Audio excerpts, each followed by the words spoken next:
Today we will cover a variety of issues. We'll have a variety of speakers in regards to mistreatment and discriminatory practices of American Airlines towards my client, Tamika Mallory. And first we'll have speak is Ms. Elizabeth.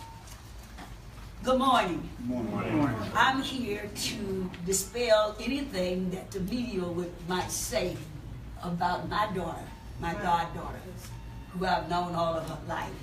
This is not the first incident. Reverend Barber, my colleague, former president of the NAACP for North Carolina and a member of the national board of the NAACP, was thrown off the American Airlines. Since Sunday night, I've had stories from many people. But what I come today to say, American Airlines, you have crossed the line with a young woman that we know is all about peace and bringing people together. She have no belligerent behavior in her body unless people disrespect her. And that's what happened to her. The end of the story is the beginning of the story, how she was treated. And at the end, when they realized that they had crossed the line, they wanted a conversation. But the pilot, who should have been in his seat doing his job and let the flight attendants and the gate attendants come on and straighten out the problem, did not. And so he saw a young African-American woman dressed properly, minding her own business, had not taken anyone's seat.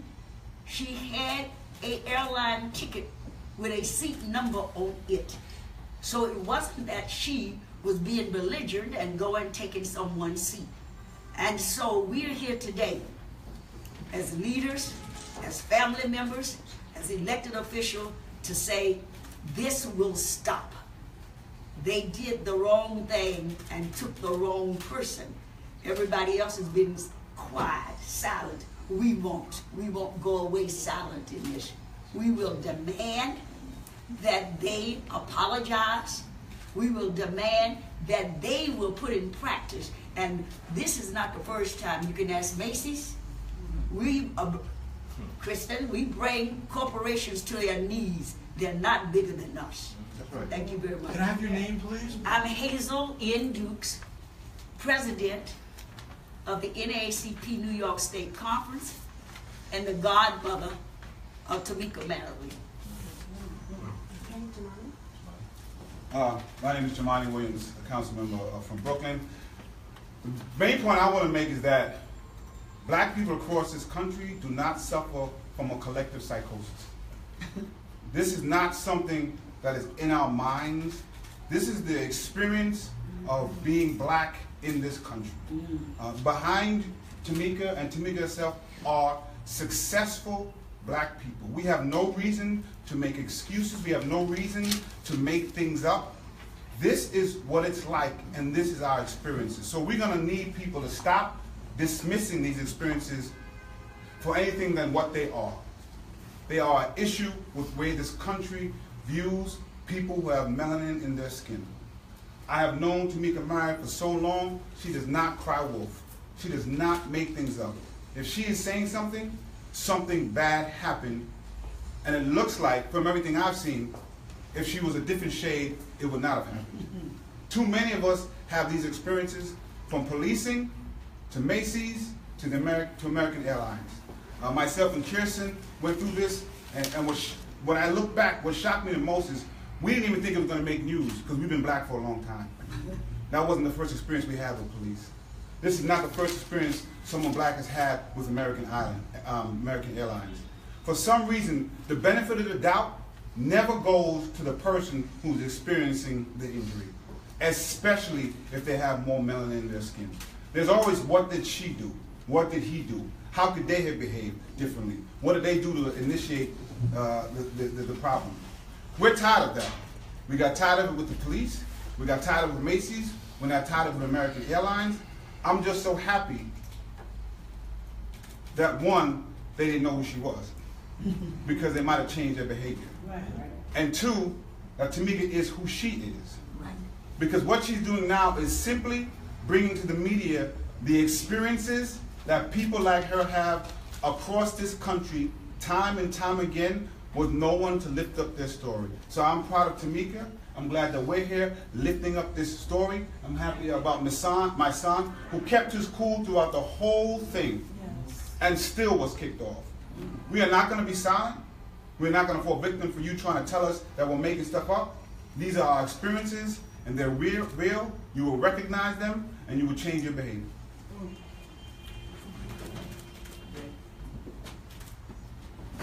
Good morning. Good morning. My name is Michael Blake. I'm the Assembly member from the 79th District and the Vice Chair of the Democratic National Committee, but more importantly, Tamika Mallory is one of my best friends. Someone who has known my family and I've known hers all of our lives. And we start from the place that our skin color is not a problem, it is a promise that we will not be silent right now. That's right. We are sick and tired of being absolutely disrespected because we are black. Plain and simple. The reality is someone, as myself and Tamika and I have discussed this, both of us who have status at American Airlines, it simply does not matter if you're black. That's true. If you can have your seat removed, if you can be told there's going to be a problem, if you can be told to get off a plane purely and simply because of your skin color. This is a reminder of why we kneel. This is a reminder of why we protest. This is a reminder of why we do this. We're not doing this just to make people feel good. We are sick and tired of racism, of complete and consistent injustice that happens purely because of our skin color. And the reality is, I have been in this office myself before because last year I experienced this. And similarly like Tamika, we say very often, what happens to the non-Tamikas, the non-Michaels, the non-Kirsten, the non-Jamanis, the folks who don't have the titles? We're here to stand up for the person that doesn't have the title. Right. We're here to stand up for the person who doesn't have the badge, who doesn't have the pin, who doesn't have the status. Because the reality is we have the opportunities to be here. King says in the end, we will not remember the words of our enemies, but the silence of our friends. We will not be silent right now. And so we stand with our sister, and we stand and say we demand changes from not just American Airlines, but this entire industry, the entire system, where repeatedly people are disrespecting us plain and simple because of our skin color. Lastly, when we think about the impact, this is an opportunity for us to do something more. Yeah. Yes, we want him fired. We want changes in that airline, but this is about a shift in culture. That's right. Yeah. This is a shift in who we are, and we will not be silent, and we stand with Tamika Mallory. Yes. Yes, how you doing? Erica Ford, a former employee for 15 years of American Airlines and someone who works closely with Tamika Mallory in creating the New York City Crisis Management System to reduce violence in New York City. So when she is a victim of violence, we stand together, and we stand together in face of my former employer and in face of anyone who wreaks violence upon us as black women and as black men, but as black women more so, because as black women they think that we can just go silently, or that when we respond that we're crazy. No, we're not. We're tired of being disrespected. And so we call on American Airlines. And I know that racism exists in American Airlines. I worked for American Airlines for 15 years. I saw the discrimination. I saw the imbalances in treatment. So let's be real, and let's come to the table, and let's resolve this situation and resolve the discrimination that we will not tolerate in America no more. Yeah. Good morning. Good morning. My name is Minister Kirsten John Ford. I'm the Northeast Regional Director for the National Action Network. I think Jay-Z said it best, still nigger. We are in the 21st century. Black people are the economic engine of this nation. There's not an American corporation that could stand on its own 2 feet without the black consumer base. That goes for you too, American Airlines. As it was said earlier, you've crossed the line, but you've crossed the line many times before. You just got caught this time. But like so many other corporations who got caught, you too will face proper judgment. You have several questions to answer. One, what is going to be the disciplinary actions taken against this pilot and the gate agent? Two, is it the policy of American Airlines to discriminate against black women? is still nigger American Airlines passenger policy? Thirdly, what is American Airlines going to do to ensure the Black, Latino, Muslim, and every other community of color in this nation that this is not going to be a systemic problem going forward, that this is going to be dealt with from the bottom up and from the top down? All right. If this is pervasive at the gates, then we know what's happening in the boardroom. So the chairman and CEO of American Airlines, you owe Ms. Mallory a phone call. Yeah. And if you don't, we know how to find your office. We know how to take a seat. You seat people every day. You're going to be seating a lot of people in your office if we don't have these demands met. It's very simple and it's very straightforward. The days of American Airlines systemic racism against Black and Latino and other people of color in this country is over. Yeah. I remember a time not so long ago when we asked American Airlines if they would be willing to ship supplies to Haiti in the aftermath of the hurricane. They could not find a room on any of their planes leaving New York to deliver supplies to people in Haiti who were dying. So American Airlines, we know who you are. Now it's time for you to change, or we will do it for you. All right. All right.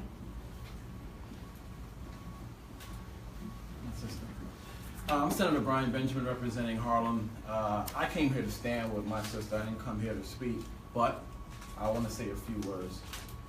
The disrespect to our African American women has to end in this country. There is a feeling out there that you can treat women of color any way you want. We saw this recently with State Senator Andrea Stewart Cousins with some of the comments made about her by Daniel Loeb. I am upset that I need to stand here with my sister, Tamika Mallory, to say, can the CEO of American Airlines give her a call? Let's just have some level of common decency and respect. And for me, I'm going to be part of any effort that starts to begin a process in this country where we respect each other. People say, oh, you shouldn't say Black Lives Matter, you should say all lives matter. Well, why is it whenever it comes to Black lives, we get disrespect? And at some point, it's got to end. And unfortunately for American Airlines, they picked on the wrong sister today. If anyone knows Tamika Mallory, you know you picked on the wrong person. So I am so honored that so many of us are here standing with Tamika. I will stand with you to the end, whatever you need from me. And I know everyone feels the same way. And let's just say, as a community, enough is enough with the BS. Enough is enough. Yes. Respect our passengers. We pay money to go on these planes, don't they? This is not, they're not doing us a favor. Am I wrong? No, sir. We're not benefiting from the shareholder value that's created from these ticket sales. Did you buy a ticket? Did you pay for that? So, I mean, can we have some customer service, please? Is that too hard to ask for? So listen, I'm not going to go on and on and on. Tamika, I came here to stand with you, sit with you, run with you, lay with you. Whatever that needs to get done, kneel with you. Whatever that needs to get done, I should say lay. Don't quote me on that, please. But no, seriously, whatever we need to do as a community to stand up for Tamika, because standing up for Tamika is standing up for everyone else who's been victimized. This is not just about Tamika Mallory. This is about our community at large. And you will be the vessel for us to get this whole thing right. Yes. Thank you. That's right. That's your sister. My name is Linda Sarsour. I was also one of the national co-chairs of the Women's March on Washington. I've been working with Tamika for a decade. You messed with the wrong sister because the sister got a community behind her. And this woman wakes up every single morning to fight for all of us. And today we're here to fight for her. Yeah.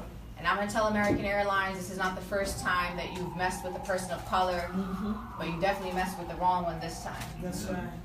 And we are going to do everything that we can to make an example out of American Airlines, because that's how corporations learn. That's right. They learn with money in their pockets, and they learn with these PR nightmares that we're about to create for American Airlines. So if this could happen to one of the most revered civil rights leaders of our time, then I want people to explain to me how some ordinary person is supposed to feel safe, or a black woman, or a person of color, or someone who does not speak English is supposed to feel safe on an airline. We watched people get dragged off of airplanes. We watched mothers get cursed out holding their crying babies.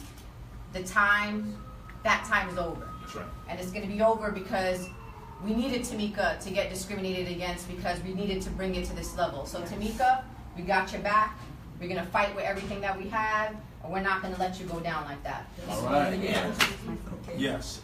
Once again, my name is Royce Russell, double S, double L. Here before us in all transparency, I represent Mr. Blake, I represent Tamika Mallory, and I represent my son. And he's here today.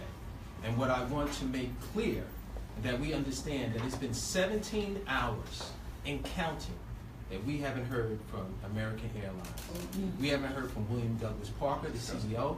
We haven't heard from the executive team, and we haven't heard from customer service. We are not going to allow discriminatory practices to continue. American Airlines is aware that they already have litigation against them for their discriminatory practices and their unfair policies. However, we understand that that does not bother them, because if it did, this situation would be rectified. So as we do our work in the courtroom, and as I do my work in the courtroom, now is the time to take it to the court of public opinion. That's right. And that's a different playground. And that's the playground that will affect Mr. Parker's $11 million compensation package that he receives. That's the courtroom that we are playing in now. And so we need to understand that Tamika, my son, did nothing wrong. We need to understand that we're going to play chess and we're not going to play checkers. So when you see video footage of Tamika, I don't call her my client, I don't call her Ms. Mallory, I call her Tamika, screaming, talking, raising her voice, being opinionated in every shape, form, or fashion, you have to understand the timeline that goes with that. Right. So we're going to be ahead of the game, because you're going to see that footage. That's not how it began. That's how it ended. And at some point, you have to say enough is enough. Because although we don't have a crystal ball, experience has shown us that it's never going to turn out good for us. We're never going to get the benefit of the doubt. If I ask for your name, if I ask for your shield number, I know that every action is going to create a reaction. That's right. And in my son's case, him standing there created a reaction. Right. Yes, we have the obvious that we can look at what took place with Tamika. That is the obvious, wrong on its face, all four corners of the paper and the document. We've seen that movie before. I know the ending to that movie. I read the book, every single chapter. I went to every single class and I didn't skip. But now we got a new chapter. When someone is standing there, just ensuring that nothing goes on by standing there quietly, that person is also escorted off the plane and is told, you too, like you're some child, like you're some slave, you too. And how dare him inquire as to, well, why am I being thrown off the plane? I can only imagine what would have taken place then. Meanwhile, we have a Caucasian gentleman, and I thank him for what he did, but he's an example of the double standard and the racism, oppression, and everything else you want to put on it that has an ism to it. Where he stood up and said, hey, you can have my seat. The pilot didn't decide to say, you know what, you're interfering too. You're off the plane. That man went about his business. But this brother that was standing there, he had to get off the plane because he was standing next to me. Black man. Now, we're not going to allow any of our women to be disrespected. And we're going to stand strong and tall all day. Yeah, that's right. All day. And if the mere presence of me standing there, mere presence of my son standing there, mere presence of Blake standing there, Kirsten standing there, Benjamin standing there, anyone that is of male descent standing there creates a problem, just perpetuates the stereotypes and prejudice that we know already exist. Because that should not have been a problem. And as we look at the calls that come into my office that are plentiful and numerous, as to people, everyday people that experience the discriminatory practices that American Airlines has continued to lay down, we will design a course of action that will get movement and change the game. So whether you see the video today or whether you see the hocus pocus tweet or the hocus pocus fake Facebook or whatever social media that you see out there. Just understand the timeline that goes with it, because the truth is going to be the same whether it's told today or tomorrow if it's told truthfully.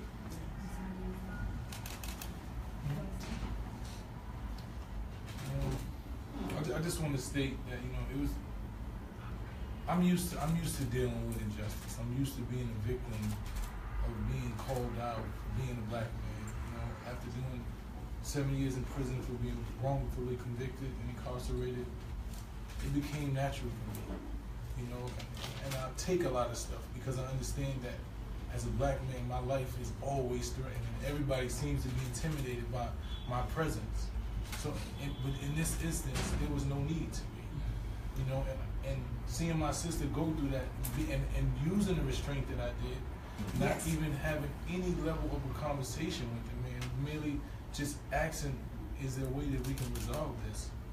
And to be thrown off a plane for that, you know, it's just, the whole thing was so, just watching her cry, understanding what it takes for her to get to that stage. Watching a woman just disrespect her like she was nothing. You know, as we stood there to try to get on the plane, and she just was talking to her like she was just some piece of trash. And you know, and watching her just still have restraint and just ask, man, why are you speaking to me this way? You know, and then to see how this all played out and us being thrown off a plane when she was the person that was wrong. You know, I'm used to that, like I said, but it hurts me to see people around me that I love and I care for have to suffer those same injustices. And she didn't deserve what happened. That man tried to intimidate her, and I felt kind of powerless at that moment, because I know any level of interaction I would have had would have been detrimental for me. Exactly right. You know, so just standing there, and then just to be standing there and still receive some, you know, the same thing. It's just really unfortunate. America is at a very weird place for me right now, and I'm trying to hold it all in, because I know I have to be strong. But you know, we're just not in a good place in America, and it's unfortunate that a woman who fights for everybody's rights should be violated like that. You know, I don't care about me. Like, if it was up to me, I wouldn't even be here. I don't need all this, because I'm used to it. Every day I wake up, a cop pulls me over, they talk to me crazy, and I say, yes, sir, and I go about my business because I'm used to that. But she shouldn't have to deal with that. She didn't do anything wrong. You know, and it's just unfortunate that we have to be here, but I'm definitely here to stand with her, to fight for her, and I was standing there to assure that nothing harm was brought to her, and that's all I did, and you know, and we're here now for this. My name is Master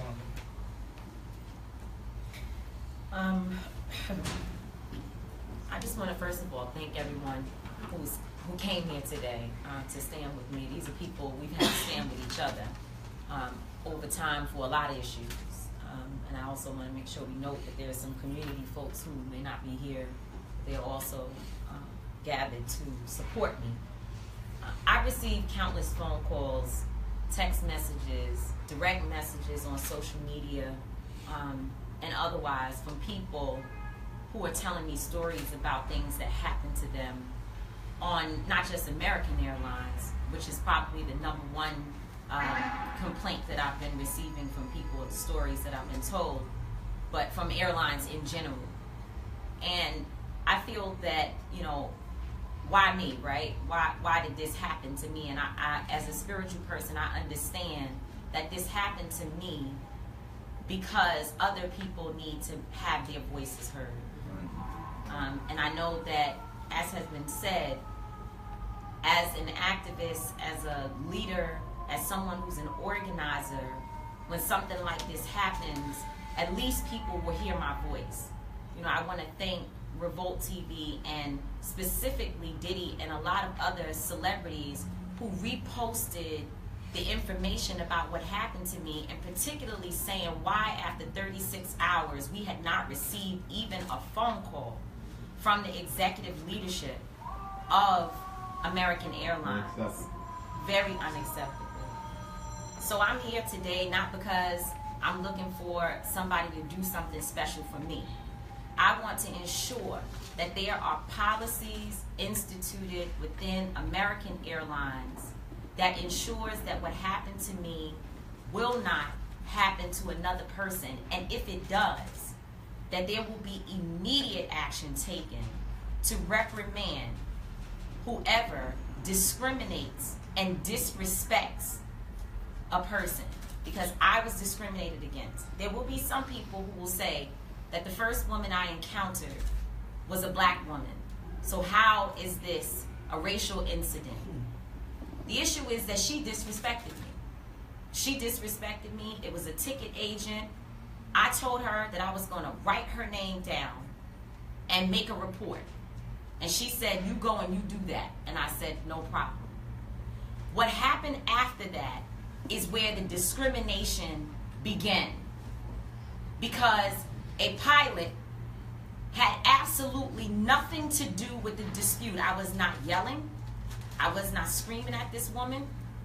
He got involved in something that had nothing to do with him and came down the jet bridge to reprimand me, to ask me whether or not I knew how to behave. If I could get on the plane and behave. And I stood there and accepted that, knowing from everything that I have been taught my entire life as a freedom fighter, that no man should be asking me whether or not I can behave, number one, as a paying customer, and number two, as a platinum member of their airline. He never once asked me, was I okay? He never once said, ma'am, can we do something for you? No one even apologized to me for the fact that my ticket was changed. A printed ticket that I had. I did not go to the ticket counter and ask to change my seat. My seat was changed from the kiosk, and it was on my ticket. My ticket was changed at the gate. I simply asked why, and I was treated with extreme disrespect by the ticket agent. Once the pilot got involved, he asked me again whether or not I knew how to behave.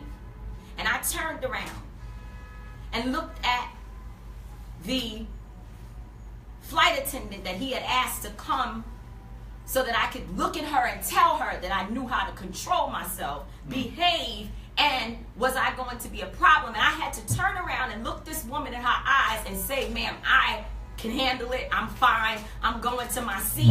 I'm going to be okay. Everything is cool. I had to basically tell Massa that I was not going to be a runaway slave.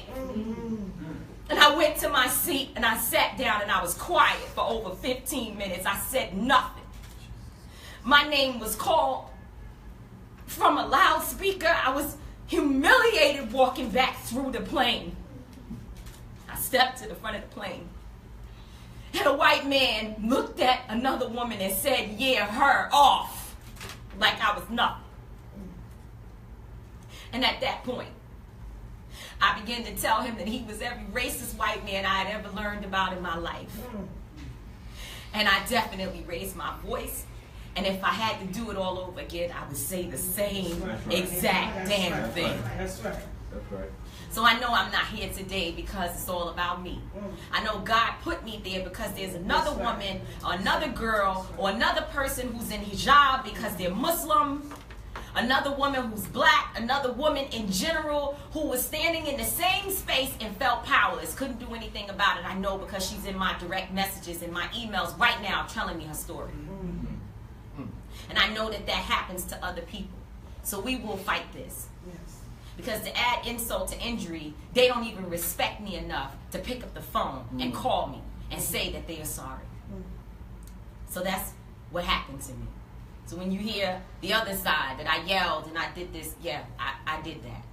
All that, I did that, I yelled. Because enough was enough. Yes. Right. Yes.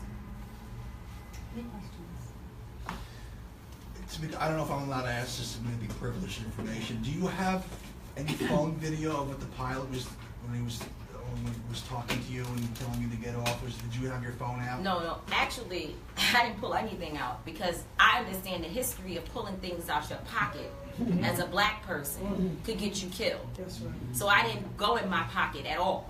I thought about videoing him, but I recognized that that could have escalated the situation to a physical problem. And so I kept my hands out. I never touched anything. Any pockets, bag, anything. Were other people videoing that you know of that had their cell I'm not phones sure, out? but there's certainly someone who has been taunting me on social media, on Twitter, claiming that they have some images. They've already put out at least a picture of me standing in the front of the plane. So I believe that there could be, I have to assume that there could be some video. And let's also understand that the airline policy is very subjective and very vague when it comes down to videoing in this era of post 9/11. So any suggestion in doing that could cause more problems than what was necessary. And one would not have had the forethought to think about videoing a situation that wasn't a situation. That was resolved in her mind, resolved in her spirit, and resolved in her body. Also, in addition to the apology requesting for American Airlines, you want the agent and the pilot fired? I just want to make sure I'm correct on that. I feel that they should be reprimanded. Whether or not firing them is what needs to happen, I believe they need to be fired, but I don't want to get ahead of the legal strategy. And you see how you're sitting at this table today. We expect American Airlines to sit at the table with us and to have this conversation. Please So believe sending me. out a letter saying, oh, we're sorry, No. days later, No. and saying that Mr. Ed and Mr. Fred and Mrs. whoever No. has been terminated, and we don't know whether that is fact or fiction, is once again playing checkers and not Unacceptable. playing chess. And I'm here to play chess. Unacceptable. You want a meeting with them? Oh, yeah. Right. And new policies put in place. I want to make sure that this goes from them giving people some drink tickets and an apology when they're discriminated against to actual policies that protect customers. Don't we know how to do that, Kristen? Yes, we do. Okay, any other questions? Thank you. Thank you. Okay. And that is the news conference held by